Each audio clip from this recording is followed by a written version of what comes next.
안녕하세요. 여러분 반갑습니다. 여러분들에게 다양한 사회복지 관련 정보를 제공하는 케이스 원격 평생교육원의 어린왕자입니다. 반갑습니다. 어린왕자 같나요? 네.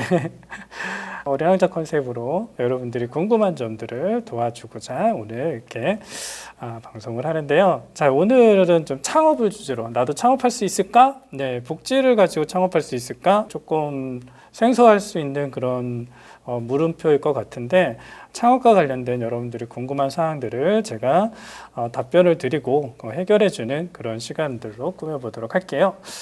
봅시다. 벌써 올라오시고 계시는데요. 사회복지도 창업 가능? 이렇게 물음표를 넘기셨어요. 네. 가능하니까 오늘 설명을 드리는 거죠. 그렇죠?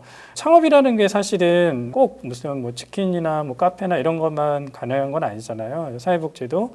근데 그게 좀 패러다임이 바뀌었죠. 사회복지는 과거에는 이렇게 좀 창업보다는 운영을 해야 되는 그런 중심이었는데 요즘은 특히 이제 노인복지 쪽에 다양한 인프라들이 만들어지면서 개인이 얼마든지 이제 시설을 내서 운영하는 그게 바로 창업이잖아요. 그런 부분들이 가능하다라는 거죠.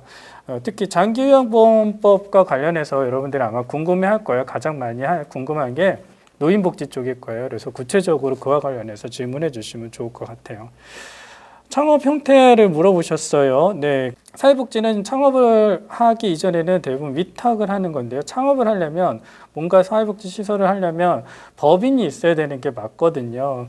근데 이제 그런 법인을 위해서는 뭐 사회복지법인이라든가 재단법인, 사단법인 이런 게 있어야 되는데 이 장기요양보험 제도가 되어지면서 법인이 아닌 개인도 할 수 있는 그런 좀 변화가 있었어요. 그래서 이제 이런 부분들이 좀 가능해졌고요. 구체적으로 창업 자격, 네, 자격을 물어봤어요. 사실은 노인 쪽에, 뭐, 노인 요양원이라든가, 재가센터라든가 주간보호센터를 만약에 내가 시설을 운영했다라고 했을 때, 특별한 이제 자격은 사회복지사 자격증만 있으면 돼요. 네. 1급이어야 되냐는데 1급도 아니에요. 그냥 2급 이상 있으면 돼요. 2급 이상 있으면 되고, 얼마든지 할 수가 있는데, KHJ 웰페어님이 재가센터 많이 하는데 그러면 저도 할 수 있는 건가요? 네, 맞아요. 사회복지 자격증 있으면 하실 수가 있어요.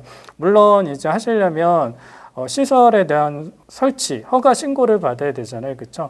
과거에는 사회복지 시설이 이제 노인 쪽에 장기 요양보험 시설들이 신고제였는데 지금 이제 허가제, 지정제로 이제 바뀌었어요. 그래서 그 자격 기준, 설치 기준만 맞춰서 하면은 하실 수가 있어요. 단, 재가센터 같은 경우에 사무실이 있어야겠죠. 그렇죠? 그리고 나중에 요양보호사들 또 채용을 해야겠죠. 그러면 얼마든지 하실 수가 있어요.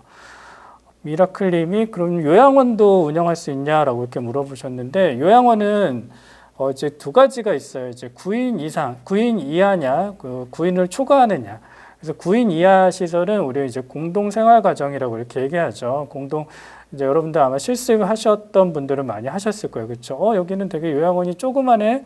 어르신들이 뭐 최대 9명까지밖에 없네. 이런 데를 우리 이제 공동생활가정, 줄여서 우리 공생이라고 이렇게 얘기하는데, 요양원 같은 경우는 사실은 건물이 내가 작아야 되거든요. 근데 이 공생은 예외예요. 공생은 내가 임대해서 가능해요. 그러면 아마 초기 부담이 좀 덜 들겠죠. 하지만 요양원 이제 10인 이상, 그러니까 9인을 초과한 시설을 하게 되면 내가 자가로 해야 되기 때문에 비용적인 부담은 조금 늘어날 수가 있죠. 그렇죠? 이제 그런 차이점이 있어요. 그거 외에는 괜찮아요. 네.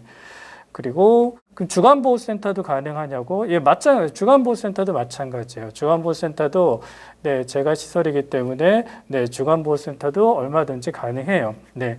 근데 공통적인 거는 여러분들 보통 이제 노인복지시설 지침이라는 게 있어요. 노인복지시설 지침서에 보면 이 시설 설치 방법, 허가 방법, 그 다음에 구비사항 이런 것들이 다 있어요. 그래서 거기에 맞춰서만 여러분들이 준비를 하면 되고 그다음에 이제 시군구 기초단체에서 신청을 하게 돼 있거든요. 그러니까 시군구 기초단체에서 여러분들이 하고 싶으면 담당자를 찾아가서 나 이런 거 하고 싶은데 어떻게 하면 좋냐라는 부분들을 문의해 보시고 거기에 필요한 사항들을 알아가는 게 가장 빨라요. 왜냐하면 이 시도마다 이제 기초단체마다 그런 기준이나 이런 것들이 다를 수 있어요. 노인복지시설로 등록을 해야 되는지 혹은 그냥 장기 요양기관으로만 등록해야 되는지가 좀 차이가 있어요.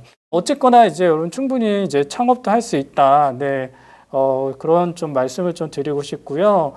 기간이 얼마나 걸리느냐, 그다음에 뭐 어디에다 해야 되느냐, 사실은 이런 거는 좀 답변을 하기 좀 애매하죠. 내가 치킨집을 해야 되는데 뭐 헤어샵을 내려고 하는데 동네에 많은데 또 내도 되느냐, 카페 또 해도 되냐, 오픈해도 되냐, 이런 질문하고 비슷한 것 같아요.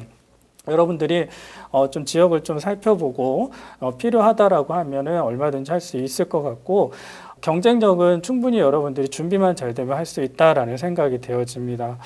시간적인 것 때문에 이제 마무리를 해야 될 것 같은데요. 마지막으로 가장 준비해야 될 게 뭔가 이렇게 했는데, 저는 아까 뭐 자격이나 이런 것들은 다 말씀을 드렸으니까 제일 중요한 건 여러분들 마음가짐인 것 같아요. 그냥 사회복지 시설이니까 그냥 단순히 내가 카페, 치킨집을 운영한다라는 그런 경영 마인드만 가지고 하지 마시고 사회복지의 어떤 가치와 철학을 가지고 하면 좋지 않을까라는 생각을 합니다. 그래서 여러분들이 창업을 통해서 여러분들의 꿈을 실현하고 또 어떤 새로운 도전을 할 수 있는 기회가 되면 좋겠습니다. 그런 꿈들을 응원하도록 할게요. 제가 이제 어린 왕자 명대사 하나 좀 하고 소개하고 이제 마치려고 하는데요. 여러분들 글은 많이 올라오는데 다 소개 못해서 죄송합니다. 다음에 제가 또 관련 주제로 돌아오도록 할게요. 너의 장미꽃이 그토록 소중한 것은 그 꽃을 위해 내가 공들인 그 시간 때문이야. 이 대사 참 좋아하는데요. 여러분들이 창업을 위해서, 취업을 위해서 어떤 노력을 위해서 공을 들이면 그 공들인 시간만큼 그 결과가 소중하게 다가오지 않을까라는 생각을 해봅니다. 여러분들이 창업을 통한 사회복지 실천의 꿈을 저 어린 왕자도 함께 응원하겠습니다. 다음에 또 찾아오도록 할게요. 감사합니다. 안녕히 계세요.